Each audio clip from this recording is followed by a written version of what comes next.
Selamat mendengarkan. Rendra pulang-pulang ke rumahnya dengan marah-marah. Dia membanting pintu rumah dan juga saat ini dia menjatuhkan semua vas bunga yang ada di depan pintu kamar kerja ayahnya. Ucapnya sambil membanting guci besar hingga terjatuh dan pecah berserakan di lantai. Pintu kerja itu langsung terbuka menampakkan Franz yang menatap garang anaknya yang seperti sedang kesurupan. Apa-apaan kau ini? Kau gila, Rendra? Bentak Franz menahan, bahkan menatap marah sang anak. Citra dan juga Jeremy langsung turun dari lantai atas karena mendengar kegaduhan tersebut. Pak, ada apa, Pak? Ini kenapa berantakan begini, Pak? Vas-vas kesayangan Mama kenapa pecah semua? Ucap Citra yang terkejut sambil berjalan mendekati sang suami dan juga anaknya. Pak, Kak, ada apa sih? Tugas Jeremy yang sudah berada di depan. Pak, jawab Mama. Rendra, kamu juga jawab Mama. Kenapa kamu natap papa kamu begitu? Bungkas Citra. Dia merasa cemas dengan situasi saat ini. Apalagi tatapan Rendra pada suaminya sangat penuh dengan kebencian. Pak, jawab Mama. Seru Citra karena dua orang itu hanya saling tatap dengan marah. Tidak ada satupun yang menjawab pertanyaannya. Kak, ayo pergi, ucap Jeremy dan langsung menarik kakaknya agar pergi, tetapi Rendra menghempaskan. Lepaskan, ucapnya. Mama ingin tahu kenapa. Kenapa vas-vasmu hancur? Tanya anakmu yang sudah gila ini. Tegas Franz, tanpa mengalihkan pandangannya pada Rendra. Papa yang membuatku seperti ini. Kalau Papa tidak mengirimku ke Amerika dan membiarkanku menyesali diriku di sini dan menikahi Adiba, dia tidak mungkin jadi milik orang lain, Pak. Tegas Rendra dengan lantang. Gara-gara Papa, dia tunangan dengan orang lain. Papa penyebab semuanya. Bentak Rendra dengan emosional. Gara-gara perempuan yang sudah kamu buang lagi dan lagi-lagi kau menyalahkan Papa soal ini. Franz malah tersenyum sinis menatap sang putra. Kalau bukan Papa yang aku salahkan, lalu siapa Papa? Papa yang buat aku kehilangan dia, ucap Rendra dengan cukup keras. Satu pukulan mendarat di wajah Rendra. Franz memukul anaknya tersebut hingga sudut bibirnya berdarah. Papa, pungkas Citra terkejut. Beginilah Papa yang bisanya main pukul dan menghancurkan masa depanku, Pak. Harapanku sirna karena Papa, ucap Rendra menyalahkan Franz soal masa lalu. Kamu menyalahkan Papa, seharusnya kamu menyalahkan dirimu sendiri, Rendra. Bukannya malah menyalahkan orang lain. Papa melakukan semuanya demi kebaikanmu. Kau dulu yang masih kekanak-kanakan dan labil, mana bisa menjadi seorang suami untuk perempuan yang pintar dan baik seperti dia. Kau menghancurkan hidupnya, Rendra. Tegas Franz. Dan kau sekarang marah. Dia tunangan dengan orang lain. Kau hanya marah dan menyalahkan orang lain soal ini. Masih kekanak-kanakan dirimu. Dia baru tunangan, belum juga ada janur kuning melengkung. Apa kau sudah menyerah sebelum memperjuangkan dia? Kalau kau sudah menyerah, buang harapanmu untuk menjadi ayah dan suami yang baik untuk istrimu ke depan. Padahal aku tinggal seenaknya saja tanpa perlu mencari dia di mana. Aku sudah membuatnya berada di depan. Kau memang pengecut, Rendra. Ucap Franz langsung pergi sambil menepuk pundak anaknya yang hanya diam sambil mengepalkan tangannya. Rendra sendiri memang bukan hanya takut dengan ayahnya kalau marah, tetapi dia juga menghormati orang yang lebih tua. Tidak mungkin dia memukul ayahnya itu. Kesalnya lagi sambil membanting semua yang ada di situ. Jeremy dan Citra hanya bisa melihatnya miris dengan apa yang terjadi pada Rendra tersebut. Mereka juga tidak bisa apa-apa kalau ayahnya yang bertindak. Mama Telius mau mengajak aku bertemu Papa besok, ucap Rafka yang tidur di sebelah mamanya. Dia menatap sang mama yang duduk di sebelah dirinya. Adiba terlihat enggan untuk menjawab, tapi dia memaksakannya. Dia mengangguk sambil tersenyum menanggapi pertanyaan sang anak. Kamu tidur ya? Besok Mama ajak kamu menemui Papa, lirik Adiba dengan sedih. Dia menatap sendu anaknya yang tampak sedang mendengar ucapannya itu. Sudah berkali-kali dan cukup lama semenjak bocah itu pintar bicara, dia selalu menanyakan soal papanya. Dan saat ini dia mengatakan itu anaknya terlihat sangat senang karena akan bertemu dengan sosok Papa yang dia rindukan selama ini. Oke Ma, aku tidur dulu. Aku nggak sabar buat ketemu papa besok. Aku besok mau minta gendong papa di sini, biar kayak teman-teman Rafka, ucap Rafka sambil memegang pundaknya.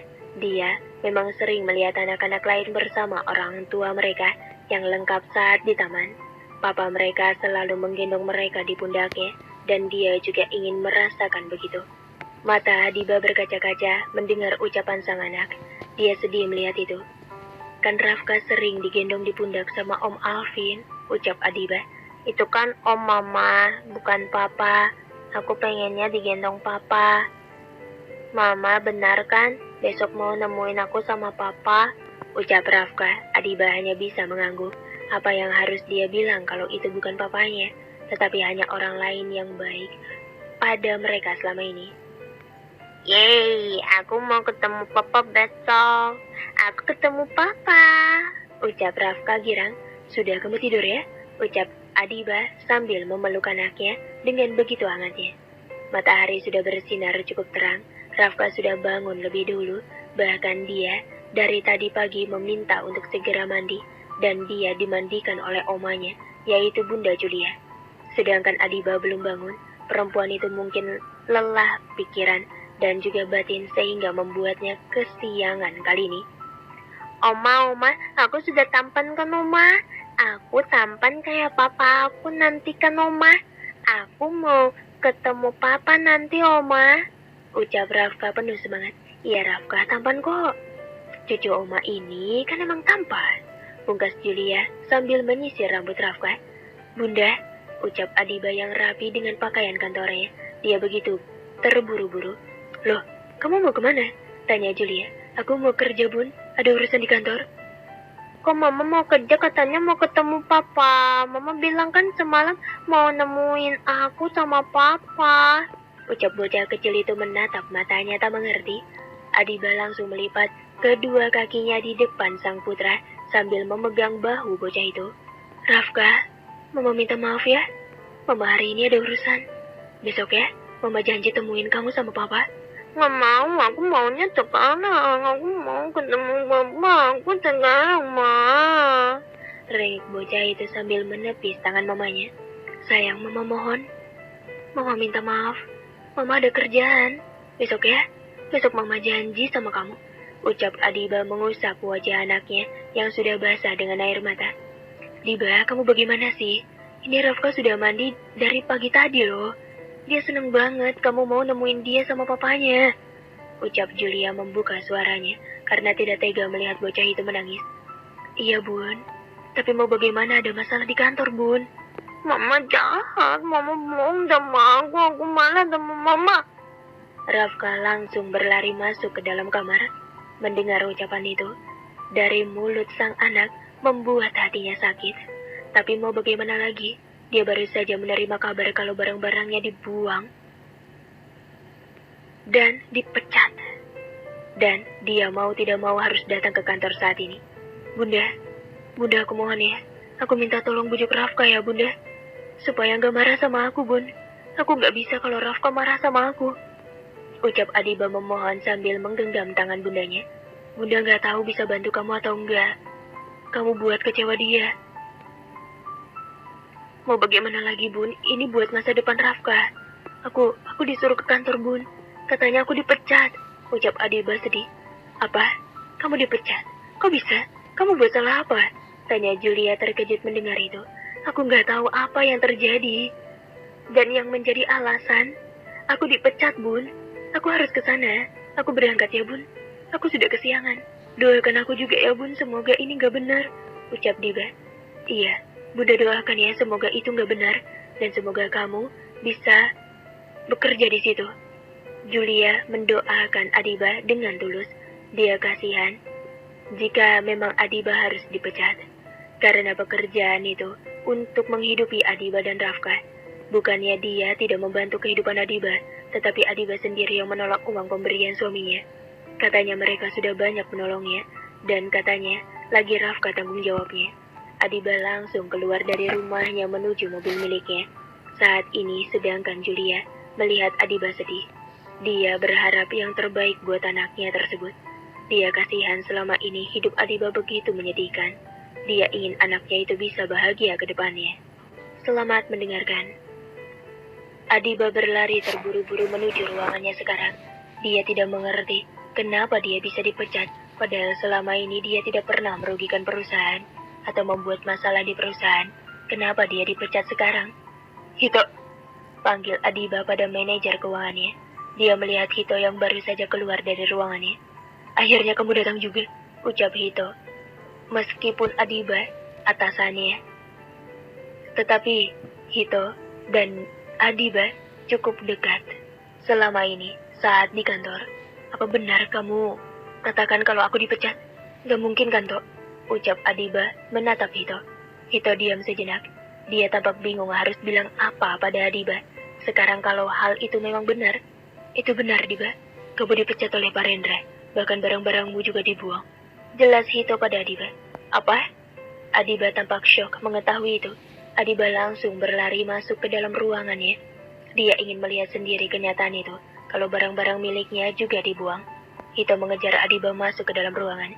Dia tidak tega dengan perempuan single parent itu yang harus dipecat. Adiba terpaku di tempatnya saat melihat ruangannya yang kosong. Hanya ada meja dan kursi tanpa ada berkas-berkas di mejanya. Saat ini, bahkan foto dan juga barang-barang pribadi miliknya yang ia tinggal di kantor juga tidak ada.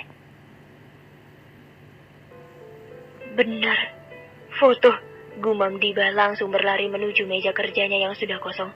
Di mana foto Rafka? Ucapnya lirih sambil terus mencari bingkai foto kecil yang selalu dia taruh di meja kerjanya. Sebagai penyemangat dirinya ketika bekerja. Foto anaknya yang begitu menggemaskan yang selalu menemani dia. Kamu mencari apa? Tanya Hito yang melihat Adiba tampak kebingungan. Foto anakku? Kamu lihat foto anakku di meja? Tanya Adiba begitu cemas. Foto itu hilang. Dia juga takut kalau Rendra melihat itu. Siapa yang membersihkan, bahkan memberesi tempat itu? Ucap Adiba terbata, karena takut jika Rendra yang melakukannya. Pak Rendra sendiri yang memberesinya, jawab Hito. Diba semakin takut saja dengan itu. Bagaimana jika Rendra tahu soal Rafka? Adiba lalu pergi meninggalkan Hito yang bingung dengannya. Diba mau kemana lagi kamu? Seru Hito pada Adiba. Adiba berlari ke arah ruangan CEO yang tidak jauh dari ruangannya. Dia harus bertemu dengan Rendra masalah hal ini. Dia tidak ingin pria itu tahu soal Rafka. Dia juga akan menanyakan alasan dirinya dipecat. Ini tidak adil. Kenapa dia harus dipecat? Ini foto siapa? Apa ini anakku? Ucap Rendra yang duduk di meja kerjanya sambil melihat foto berbingkai kecil yang dia pegang. Foto seorang bayi yang duduk dan tersenyum menggemaskan. Tapi dia bilang sudah menggugurkannya.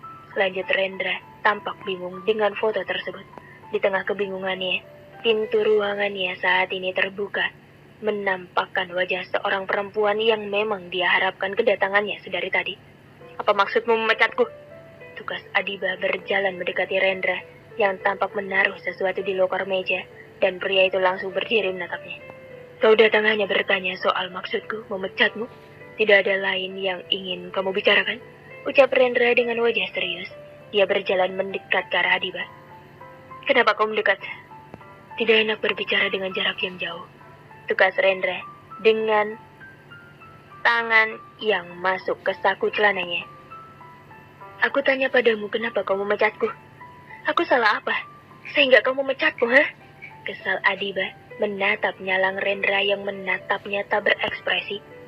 Kau telah salah karena bertunangan dengan orang lain, jawab Rendra. Apa? Rendra langsung menarik tangan Adiba, dan dia melingkarkan tangannya di pinggang ramping saat ini. Apa yang kau lakukan? Lepaskan aku. Aku bilang lepaskan aku. Ucap Adiba memberontak. Kau milikku, hanya milikku. Orang lain tidak bisa memilikimu. Kau kupecat sebagai direktur karena kau mulai hari ini adalah sekretaris pribadiku. Mengerti? Ucap Rendra dan mencium pipi Adiba. Kau gila! Adiba mendorong kuat tubuh Rendra dengan sekuat tenaganya agar terlepas rengkuhan pria itu. Dia mengusap kasar wajahnya yang bekas dicium Rendra barusan. Rendra sendiri hanya tersenyum menatap Adiba yang tampak marah dengannya. Dan wajahnya langsung berubah serius saat mengingat foto bayi berusia beberapa bulan yang dia ambil dari ruang kerja Adiba tadi. Aku tanya padamu, di mana anakku? Tegas Rendra menatap Adiba. Anak apa maksudmu? Bukannya aku sudah pernah bilang, sudah aku gugurkan. Ucap Adiba yang berusaha untuk berani berbicara begitu. Padahal tadi dia cukup ketakutan, bahkan terkejut saat Rendra menanyakan anaknya. Kau serius dengan ucapanmu? Ya, aku serius.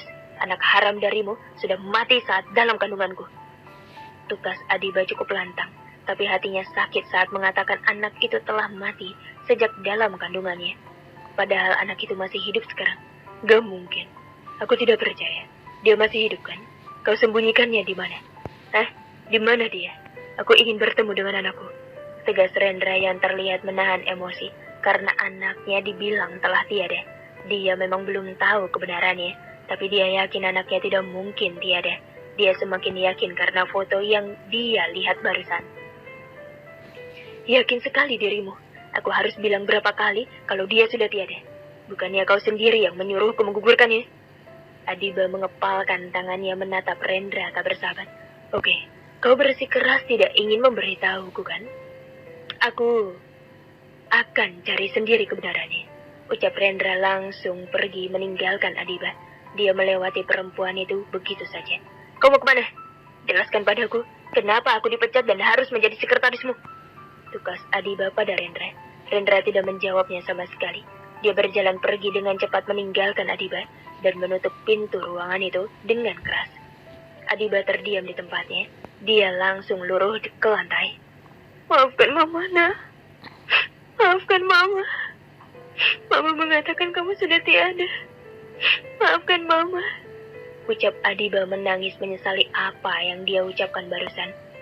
Rendra duduk terdiam di sebuah kafe yang berada di mall. Dia datang ke mall karena ada sesuatu yang dia beli. Dia terdiam mengingat ucapan Adiba tadi. Lagi-lagi perempuan itu bilang anaknya sudah tiada. Dia bohong sampai segitu. Aku yakin bayi itu anakku. Aku sangat yakin meskipun foto itu tidak terlalu mirip denganku. Foto siapa lagi yang dia pajang kalau bukan anaknya? Ucap Rendra sambil mengingat foto tadi. Kamu anak papa kan? Tunggu papa sayang. Papa pasti menemukanmu. Ucap Rendra dengan begitu yakin kalau anak itu anaknya. Rendra langsung berdiri sambil menenteng paper bag besar berwarna putih dengan logo merek ternama. Dia harus pulang sekarang. Ia akan menemui papanya dan dia akan memohon pada pria itu untuk membantunya.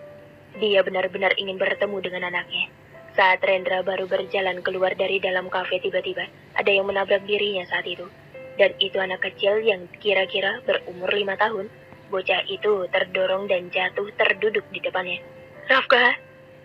Seru seorang perempuan remaja dan juga seorang pria yang segera membantu Rafka berdiri. Rendra mensejajarkan tubuhnya agar sama dengan bocah itu. Dan dia terkejut saat melihat wajahnya. Itu bocah yang beberapa hari bertemu dengannya di taman bermain. Hatinya terasa hangat melihat bocah tersebut. Anak manis nggak apa-apa? Ucap Rendra pada Rafka. Maaf ya mas, ponakan saya nabrak mas. Ucap pria itu dan langsung melihat ke arah Rendra. Loh, masnya yang waktu di taman itu ya? Ucap Alvin saat mengenali Rendra adalah pria yang dia temui di taman bermain beberapa waktu lalu.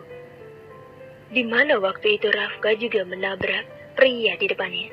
Rafka, jangan lari lagi ya, tante capek. Ucap Cika, adik Alvin.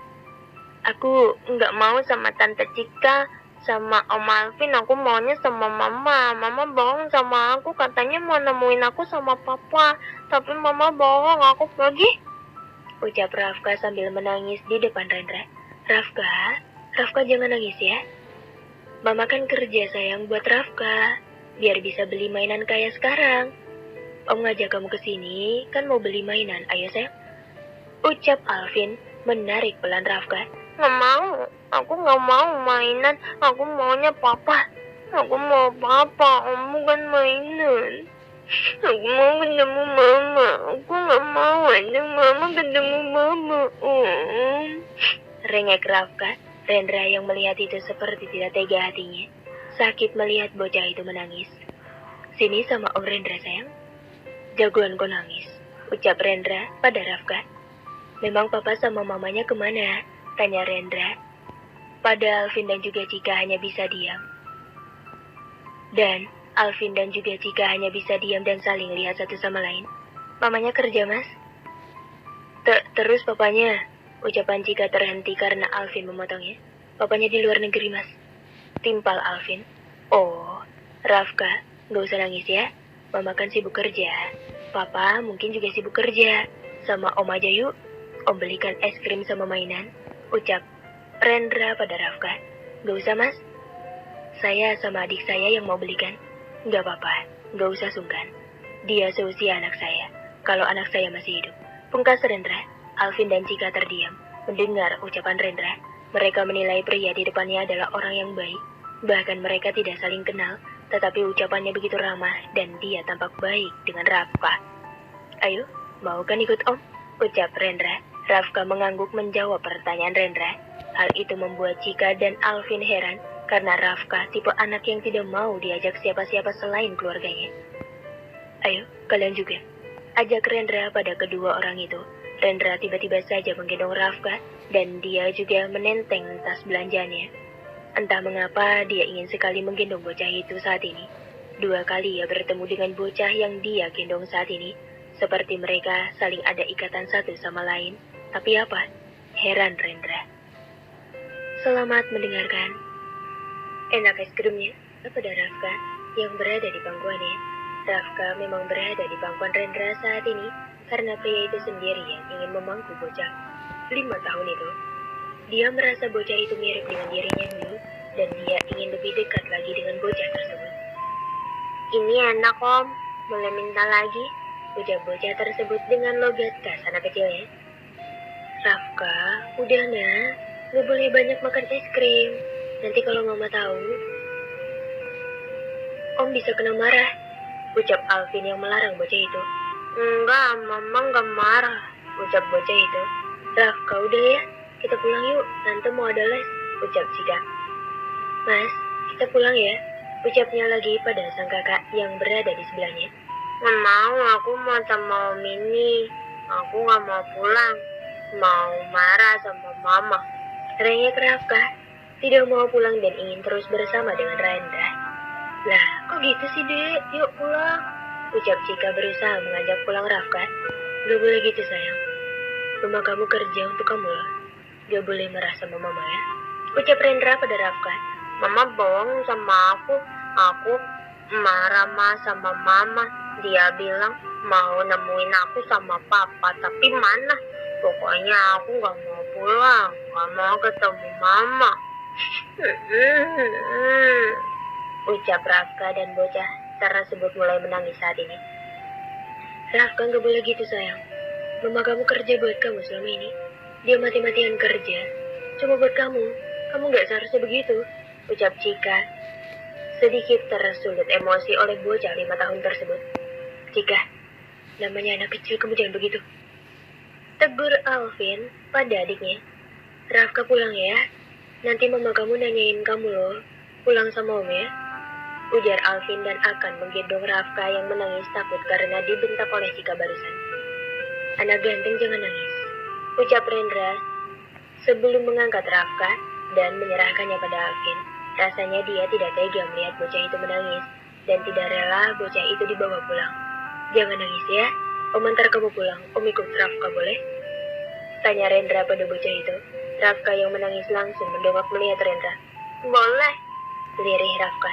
Saya boleh ikut kalian pulang? Tanya Rendra. Setelah mendapat jawaban dari Rafka, dia langsung bertanya pada Alvin. Om Alvin ini ikut ya, ikut kita. Rengek Rafka meminta Alvin mengizinkan Rendra untuk ikut. Iya mas, kalau mas mau ikut ke rumah kita nggak apa-apa.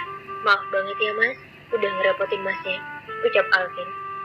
Yeay, om ikut. Om nama siapa?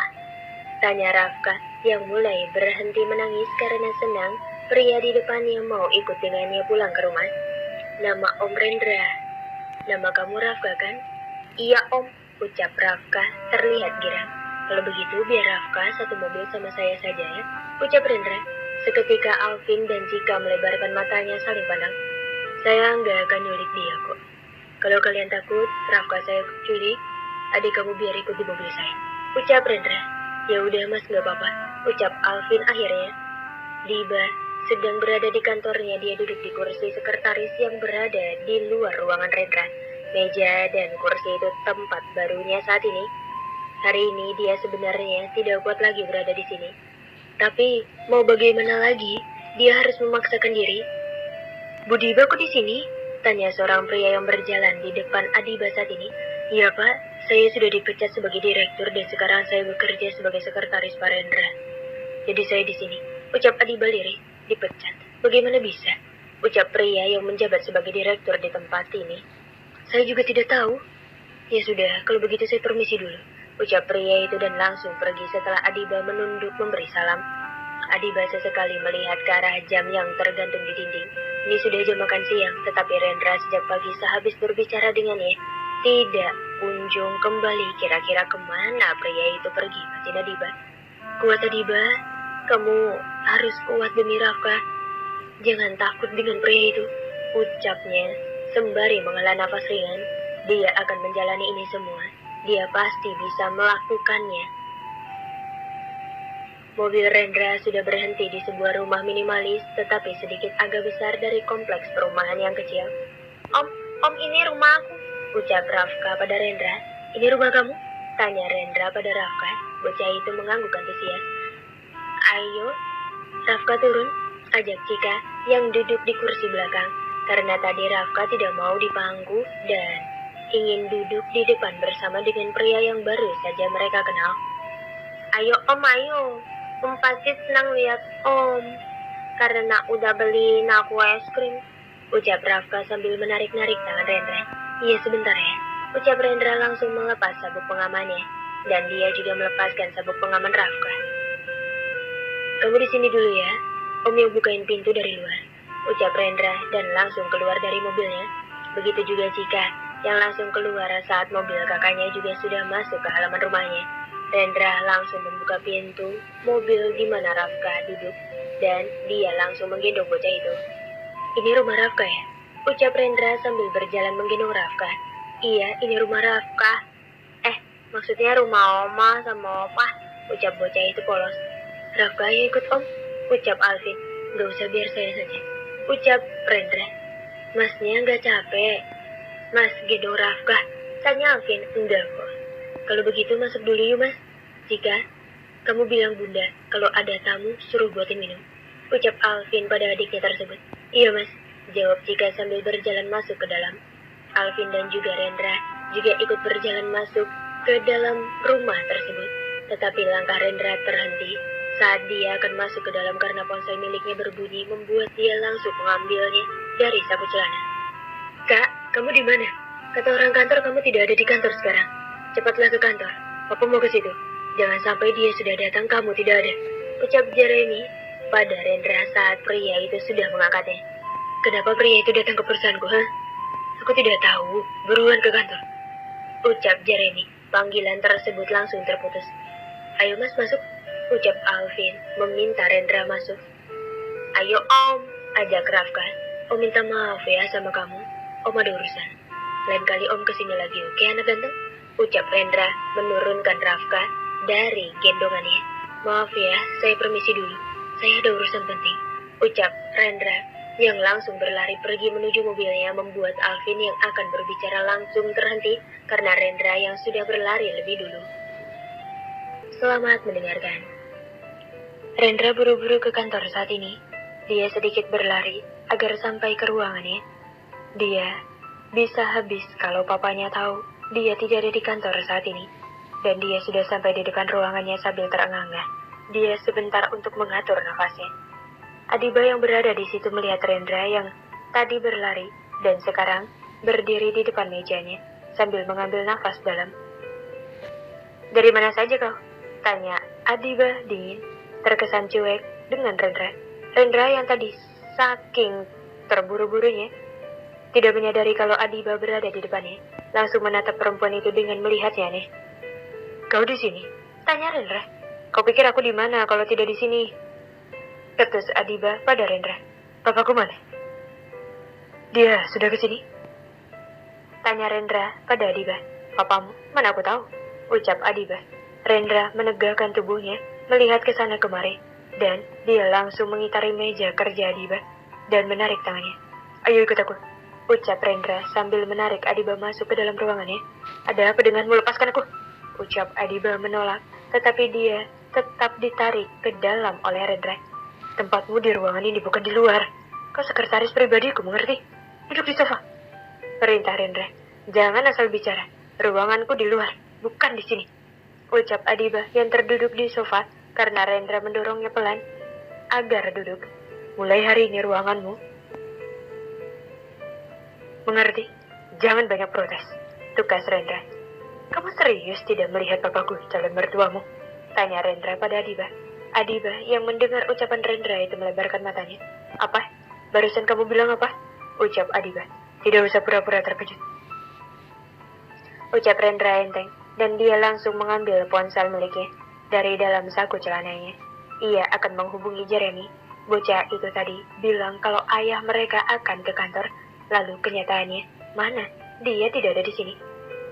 Halo, di mana papa? Ucap Rendra saat Jeremy sudah mengangkat panggilannya. Bukannya dia di kantor, muka? Tidak ada, kau menipuku. Tidakkah? Tadi papa memang bilang mau ke kantormu. Makanya aku bilang padamu, cepat kembali. Serius, dia tidak ada di sana? Tidak ada, ketus Rendra langsung mematikan panggilan teleponnya. Dan dia melihat sekilas ke arah Adiba yang duduk di sofa sambil memperhatikan dirinya. Kenapa melihatku begitu? Jatuh cinta denganku, ucap Rendra saat dia mendapati Adiba tengah melihatnya. Tidak kan, jangan kepedean, ketus Adiba dan langsung memalingkan wajahnya. Rendra berjalan mendekati sambil tersenyum melihat Adiba, dan dia langsung duduk di sebelah Adiba saat ini. Kamu masih sama seperti dulu, selalu ketus padaku. Bedanya sekarang, kamu lebih cantik. Aku makin mencintaimu, ucap Rendra. Adiba bukannya tersanjung, dia malah menatap pria di depannya sinis. Mencintaimu? Omong kosong. Kalau kau mencintaiku, tidak mungkin menjadikanku bahan taruhan, sinis Adiba. Tidak ada omong kosong dalam ucapanku. Aku memang menjadikanmu taruhan, dirimu, karena aku terpaksa. Aku kehabisan uang jajan dari papa, dan mereka menyuruhku menjadikanmu gadis kutubuku sebagai pacarku. Tentu saja, aku mau selain aku sudah mengincarmu. Aku juga akan mendapatkan uang dari mereka. Tapi, kau malah menolakku mentah-mentah. Dulu andai kau tidak menolakku, aku tidak akan memperkosamu dulu. Aku akui, aku salah melakukan itu padamu. Kau memang bajingan, menghancurkan hidup seseorang perempuan. Kau mau aku melakukan apa sekarang? Jika tidak ada, aku izin pulang, ucap Adiba dan langsung berdiri dari duduknya. Tetapi tangan Rendra sudah menarik tangannya dan membuat dia terjatuh di pangkuan Rendra. Apa yang kau lakukan? Lepaskan, ucap Adiba yang akan berdiri lagi. Tapi tidak bisa karena Rendra menahannya saat ini. Maafkan aku menyesal. Ayo kita mulai lagi dari awal. Menikahlah denganku, ucap Rendra sambil memeluk Adiba. Aku menyesal soal masa laluku, dan aku harus hancur karena anakku sudah kamu gugurkan, ucap Rendra sambil memeluk Adiba. Dia meneteskan air mata mengatakan itu. Adiba merasakan bajunya sedikit basah, dan dia melihat sekilas Rendra yang tengah memeluknya dari belakang. Pria itu meneteskan air matanya. Hal itu membuat Adiba terperangah tak percaya. Benarkah itu air mata? Apa dia serius menyesali semuanya? Batin Adiba. Rafka, Opa pulang nak, seru Alif dari luar sambil membawa mainan berupa pesawat terbang masuk ke dalam rumahnya. Rafka, lihat Opa, bawa apa buat kamu? Ucap Alif lagi. Julia dan juga Rafka berjalan ke depan saat mendengar suara tersebut. Bocah itu langsung girang saat melihat siapa yang datang. Mas Alif, kok pulang gak bilang-bilang? Ucap Julia yang terkejut melihat suaminya pulang ke rumah. Padahal suaminya itu bilang akan ada di Surabaya selama seminggu. Iya ini, ada teman ayah yang di Jakarta mau ketemu. Jadinya ayah pulang lebih cepat. Kerjaan di Surabaya juga hampir selesai, jawab Alif. Opa ini untuk Rafka, ucap Rafka senang melihat mainan baru yang dipegang kakeknya tersebut. Iya ini untuk Rafka. Rafka senang sama mainannya. Sini cium Opa, ucap Alif memberikan mainan tersebut pada Rafka, dan dia menyamakan tingginya dengan bocah 5 tahun itu. Rafka langsung mencium Alif. Opa, Aku masuk ke dalam dulu ya. Aku mau mainan ini sama Om Aldo, sama Om Alvin juga. Ucap Rafka. Nanti ya sayang, kamu di sini dulu sama Oma, sama Opa. Ada yang pengen ketemu sama kamu. Siapa mas yang mau ketemu sama Rafka? Tanya Julia penasaran. Nanti kamu juga tahu. Sini Rafka, Opa aja yang bukain. Duduk dulu yuk. Ucap Alif mengajak duduk bocah itu di sofa ruang tamunya. Julia hanya menatap bingung dan penasaran soal siapa yang akan menemui cucunya saat ini. Dia mengikuti suaminya, dan Rafka yang duduk di sofa. Baru juga beberapa langkah, dia berjalan ada suara yang mengucap salam di pintu rumahnya. Waalaikumsalam, jawabnya bersamaan dengan Alvin. Dua orang parubaya yang berada di depan pintu tersenyum melihat mereka. Oh, Pak Franz, Bu Citra, seru Julia saat melihat itu. Masuk, Pak. Bu, ucap Alif yang duduk bersama dengan Rafka. Iya, ayo, Ma, masuk, ucap Franz mengajak istrinya untuk masuk ke dalam. Maaf ya, kita datangnya tiba-tiba, ucap Franz. Nggak apa-apa, Pak. Bapak sama Ibu kan pasti sibuk, ucap Alif. Duduk, Pak. Bu, ucap Julia mempersilahkan tamunya untuk duduk. Ya, Julia, jawab Citra. Aduh, maaf ya, saya tinggal dulu. Saya buatkan minum dulu ya, Pak. Untuk Pak Franz sama Bu Citra, pamit Julia akan ke dapur. Jadi ngerepotin kita, ucap Franz dan Citra merasa tidak enak. Enggak lah, Pak, Bu, ucap Alif. Sedangkan Julia langsung ke belakang untuk membuatkan minuman tamunya. Dia memang mengenal kedua orang itu yang merupakan bos dari suaminya. Mereka adalah pemilik perusahaan yang ada di Surabaya. Tepat suaminya menjabat sebagai manajer. Mereka juga yang selama ini banyak membantu mereka, termasuk menguliakan kedua anak mereka, Adiba dan juga Alvin. Pak, itu, ucap Citra, terhenti saat melihat Rafka yang berdiri di depan Alif, sibuk membongkar mainannya. Iya, lirih Franz, seketika mata Citra berkaca-kaca mendengar jawaban suaminya. Mirip Rendra, Pak, ucapnya terlihat sedih. Rafka, masa nggak cium tangan sama teman Opa? Cium tangan dulu, nak, sama Opa Franz, dan sama Oma Citra, ucap Alif pada cucunya.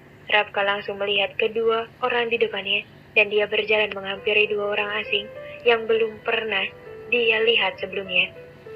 Sudah besar kamu, ucap Franz saat Rafka mencium tangannya. Dia mengusap rambut Rafka. Memang Opa tahu siapa aku? Kok bilang begitu? Ucap bocah tersebut. Opa sangat tahu kamu. Yang gendong kamu waktu bayi, Opa, ucap Franz sambil tersenyum. Citra yang mendengar ucapan suaminya langsung menoleh terkejut dengan itu. Emah, panggil Rafka saat Citra tidak melihat dirinya dan tidak mengulurkan tangannya. Oh iya, kamu pintar banget sih sayang. Ganteng juga. Citra rasanya ingin menangis haru melihat itu. Ia pertama kalinya dia melihat cucunya sendiri setelah sekian lama suaminya itu membohongi dirinya. Dan dia juga terkejut ternyata suaminya hadir saat perempuan yang dihamili Rendra melahirkan dan dia tidak memberitahunya. Ini saja, kalau dia tidak menemukan sebuah foto anak kecil di meja kerja suaminya beberapa hari lalu, suaminya itu tidak mungkin memberitahu padanya. Kau mirip papa kamu, ucap Citra menatap manik mata bocah itu. Papa? Oma tahu papaku. Papa kamu, anaknya. Ucapan Citra terhenti karena Franz menyenggolnya dan menggeleng. Oma tahu dari mana papa aku, di mana di... Rafka, itu Madu manggil kamu, ucap Julia, yang baru saja dari dapur telah kembali. Iya, Oma. Bocah itu langsung berlari antusias sambil membawa mainannya, dan lupa soal pertanyaan dirinya tadi. Citra benar-benar sedih. Dia tidak bisa menutupi kesedihan ini. Dia juga tidak bisa diam untuk tidak memberitahukan pada Rendra. Kasihan anaknya selama ini sudah dibohongi oleh papanya sendiri, dan kenyataannya anaknya masih hidup. Rendra pasti senang mendengar hal ini. Dia akan memberitahukan putranya itu. Tekad Citra begitu kuat untuk memberitahukan pada Rendra. Ma, diminum, ucap Franz. Iya, lirih Citra